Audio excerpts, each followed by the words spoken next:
Good day, everyone. Welcome back to another busy semester. Now, my name is Oliver, and I will be your tutor for today and also the rest of semester. Now, I understand that your lecturer has gone through a few online lectures already and left me a few notes in the process as to where you all are up to. Now, correct me if I am wrong, but you are all here for Anatomy and Physiology 101, or our Introductory Anatomy and Physiology course. Is this correct? Excellent. Okay. Well, it's glad to know we are all on the same page. Well, as I said, my name is Oliver. I am a physiotherapist with just over 18 months experience in the clinical field, and I have been asked by your lecturer to provide some tutoring for external classes for those who wish to participate in. As I'm sure you already know, I will be performing these free of charge, purely to bolster your brain and cultivate knowledge and understanding about the human body. So I also know, based on the sign-in sheets and the online registration, that we have a few, majors and degrees and interests in the room. So that's great, that's awesome. I like a bit of diversity. So I just want to let you know that if you have any specific questions related to your discipline or any specific questions regarding your profession, please hold them to the end of today's tutor. I will devote some of my time. I will do the best I can to answer some questions. But what I did want to go over as well, straight off the bat, was establish that this classroom, this room, is a learning environment. It will foster your knowledge and understanding of the human body. And as fascinating as it is, I don't want you all to feel pressured or scared or anxious at the mammoth learning that we will undertake while learning about the human body. Please do not hesitate to ask any question, state any opinion, or answer any question for that matter. We learn not from our successes, but instead our failures. And that is very important to learn for today's class, throughout the semester, and for life. So please, do not be afraid to fail. But I digress. This is not a philosophy class. This is Anatomy and Physiology 101. With that being said, I did just have a quick question for the class. Did everyone manage to read the pre-reading of Bruckner and Kahn's Clinical Sports Medicine, chapters 1 through to 5? Okay, getting a few head nods, a few yeses, a few shakes of the head. That's fine, don't worry, don't stress at all if you didn't get a chance to read the prescribed chapters. We will be going through essentially all the content that was covered through those chapters. But if you did read them, good on you. This should make a bit more sense to you and will only consolidate your learning per se. Okay, that being said, today we'll be going through the fundamentals, the basics, the foundation of anatomy. For specifically, we will be going through what is the anatomical position, why it is important, but also I have some diagrams with me as well, as we will be going through and learning a few anatomical directional terms, which are very important in any health profession. As I said, there's quite a diverse crowd here. This will help in any health profession, as it is a global, universal language. So, directional and anatomical terms, we will also be going through, in addition, through some physiological movements, such as flexion, extension, just to name a few. These are essentially how we describe our body's movement anatomically. Again, they are universal and acknowledged by everyone in the health professional community. Well, I hope my diagrams are accurate for you all and can easily be followed. I will leave a link for those in the description. I'll also email it out to you if required. So, without further ado, let's start with our first topic, which is what is the anatomical position. Again, if you have any questions, please I'll try to hold them to the end. I'll do my best to explain. So, the anatomical position is the position that we use to refer to the body structures in relation to other structures or positions in the body. It's important to have a universally recognized anatomical position so that everyone in the world knows exactly what you are talking about when you say a specific structure or directional anatomical term. So the anatomical position in us humans is our head facing forward, standing in this upright posture with our arms down by our side, like so. It's also important to note that our palms are facing forwards. They are facing ahead. As you can see, the thumbs here are pointing out, which would be impossible if the palm was not facing forward. So then we have our legs just on the ground, like so. So this is our anatomical position. Pardon me. Don't worry about the terms here. These are a brief teaser as to what anatomical directional terms are. But for now, please just wrap your head around and try to understand what the anatomical position is and why it is important. It might be a hint for your final exam. Just a bit of a wink wink, nudge nudge there, but you didn't hear it from me. So, moving on, we have our anatomical position. Once more, we are standing upright, palms facing forward with our arms dangling by our side, looking straight ahead. Now, with that being said, let's go through some anatomical directional terms. Again, very important to be used globally and universally so that I know what someone from America or someone from Canada, or I guess that's the same thing, sorry, my North Americans, anywhere around the world essentially, whether it be Europe, Brazil, Antarctica, we all use the same anatomical terms, language, position to make things easier.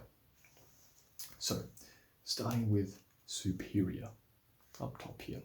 I hope you can all see that in there. Yes, excellent. Superior and its counterpart, inferior. So what are we talking about when we describe something as superior? So superior meaning towards the head, towards the head. So when we say something is superior to another structure, then we mean it is further towards the head. Conversely, in contrast rather, we have inferior, which is away from the head or towards the feet essentially. So inferior, we can break it down to their meanings outside of anatomy. Inferior meaning below something, and superior meaning above something. Hopefully that makes sense, so you can start to build some neuron pathways and get your memory ticking to connect the words superior and inferior to their meanings a bit easier. So, superior and inferior. Next, I would like to turn your attention to lateral on this side here, as well as medial through here. Medial and lateral. We have in the body our midline, which is, if you could draw an imaginary line through the center of your body, kind of like where my tie is at the moment, although it might be a little bit off center now. But, pardon me, we will be examining lateral, which is away from the midline of the body. Let me just get a pencil here. So this would be the midline of the body. Just a very rough sketch there, but the midline of the body in through there, going down an imaginary line. And then lateral would mean it is away from the body, meaning we follow this arrow away from the midline of the body. On the other side, we have medially, where something is more medial. It means exactly. It would mean it is closer to the midline, which is this line, as we have already established. So, well done. Hopefully that makes sense. We have lateral away from the midline and medial towards closer to the midline. Now, hopefully those 4 anatomical terms make sense so far, but who can tell me where the lateral and the medial terms might come into effect on some anatomical structures? There's a few that some of you might know of already. Yes, exactly, that's right. So the lateral and medial has been used to describe a lot of structures in the body, most notably, for example, in our knees, where we have the MCL, or the medial collateral ligament, the medial collateral ligament, as well as the LCL. Let's write that down. LCL and the MCL, where the LCL meaning lateral collateral ligament. So if it is lateral, where do you think in relation to the knee would that ligament be located? This is a question to everyone. Yeah, don't be afraid to answer. Thumbs up. Perfect. So the lateral collateral ligament would be with respect to the knee joint on the outside of the knee joint, or in that vicinity where X marks the spot. So, of course, by that token, we have the MCL, which would be on the inside, or the closer to the midline of the knee joint. I'll just give that a bit of a circle there.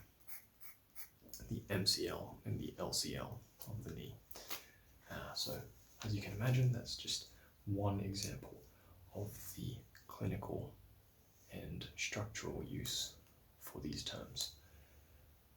Right, the other one we have on this diagram is the proximal and distal ends. Proximal meaning closer to the trunk, and distal meaning further away from the trunk.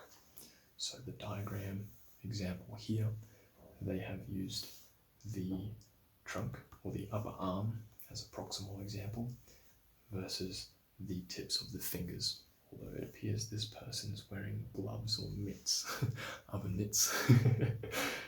But the distal portion relates to the furthermost point away from the trunk here. In this case, the tips of the fingers. They're the most distal part of the body in the upper limb, because they're the most furthest away structure away from the trunk. So hopefully that's beginning to make a bit more sense. But let's move on to some more structures. So this is the flip side on another portion, another diagram. We are looking from our person side on, or a lateral view now. We're looking from the side on. As you can tell, they're still in that nice upright posture, like so. Hands still with the palm facing forward, dangling by their side, in that nice anatomical position that we always refer to. So I want to introduce you to another directional term, anatomical term, and that is with anterior and posterior. Anterior, meaning towards the front of the body. Of course, this applies to looking at someone in this plane as opposed to this plane where we're looking at them front on.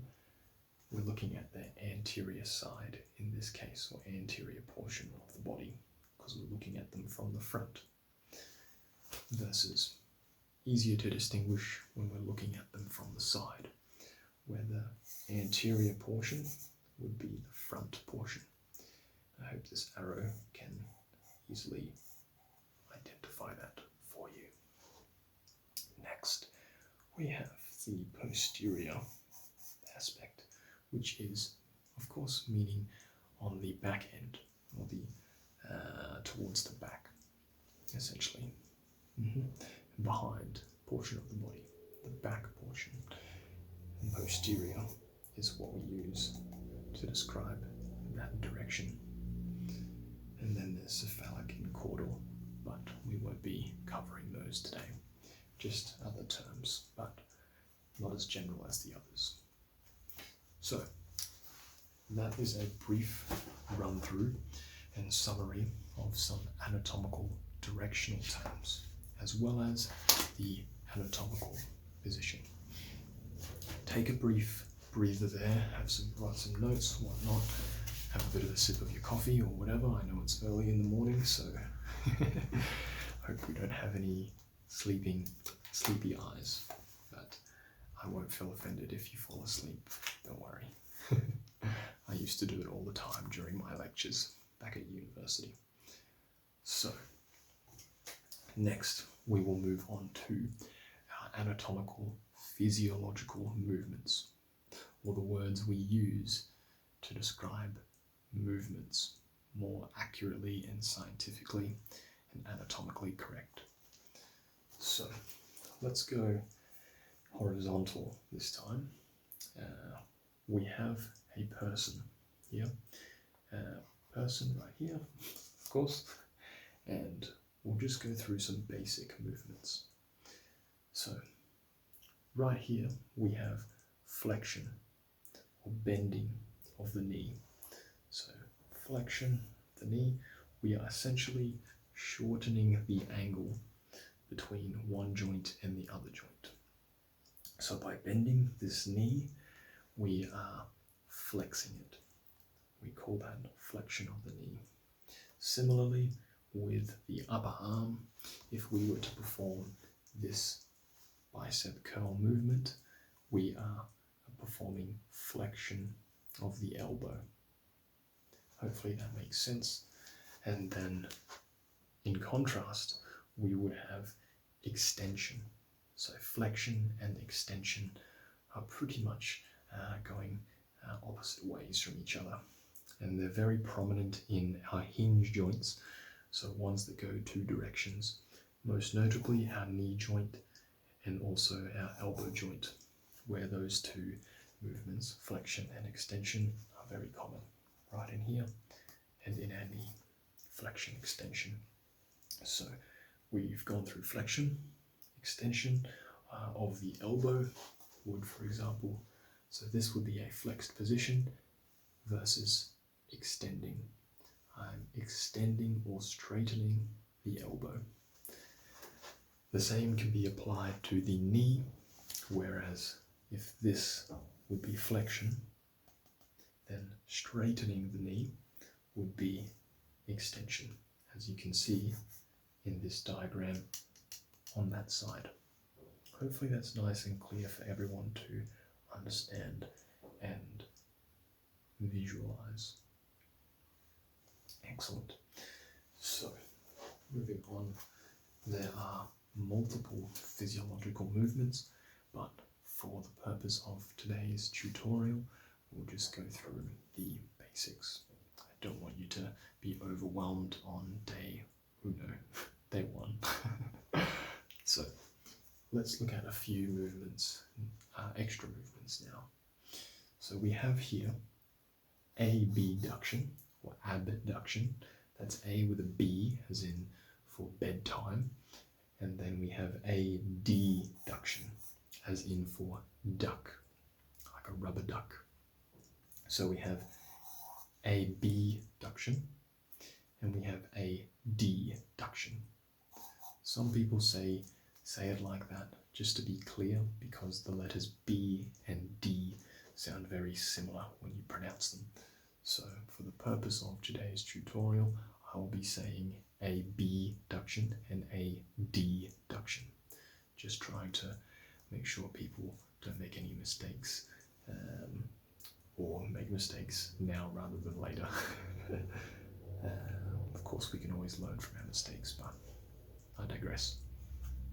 So abduction is essentially movement away from the midline. So very similar, again, we have our midline here in our little person. That's our midline, an imaginary line through the center of our body, going down all the way through there. And abduction, very similar to the anatomical physiological term, directional term, sorry, of lateral movement. If you recall briefly, we discussed lateral, meaning away from the midline. And now we have abduction, which is the word we use to describe movement away from the midline. So very similar to lateral in that regard. Abduction is movement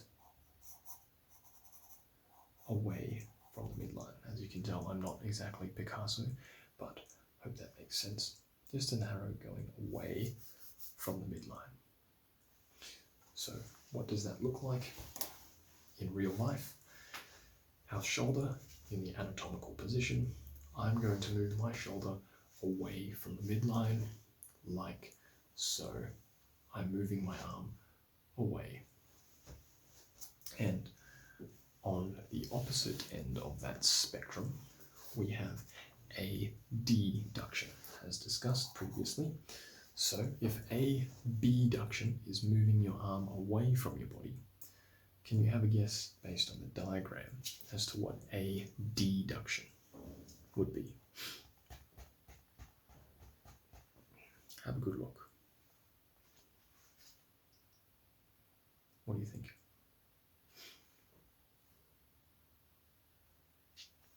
Excellent. That's very good. Starting to get it now. Got some brains up there, I tell you. So, yes, adduction would be bringing the arm closer towards the midline, even across the body. Yeah. So that makes sense. Yes. Good. Right. Also, a fun fact: seeing as you're so smart, the head can weigh up to about 10 kilograms. So I guess it depends how big your brain is, I guess, but up to 10 kilograms, yeah. Something tells me your brain is up there. So moving on to another movement, we have lateral rotation and medial rotation. So lateral, medial. Hang on a minute, we've used these terms before. Lateral meaning away from the midline, medial meaning towards the midline. So lateral midline, lateral rotation rather, can mean rotation away of the joint, rotation away from the imaginary midline point that we have already established time and time again. And inversely, we have medial rotation, or that inwards rotation towards the body, quite easily on display here with these little arrows. Perfect. Hope that makes sense. Bit of an itchy nose, I apologize. So that can also apply not only to our hip joint, but also our shoulder joint up top here.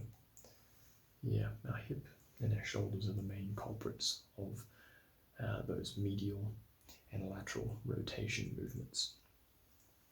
Also, we can perform a movement called circumduction. Circumduction, which is essentially moving the joint in more of a circular or conical fashion, in a cone or in a circle.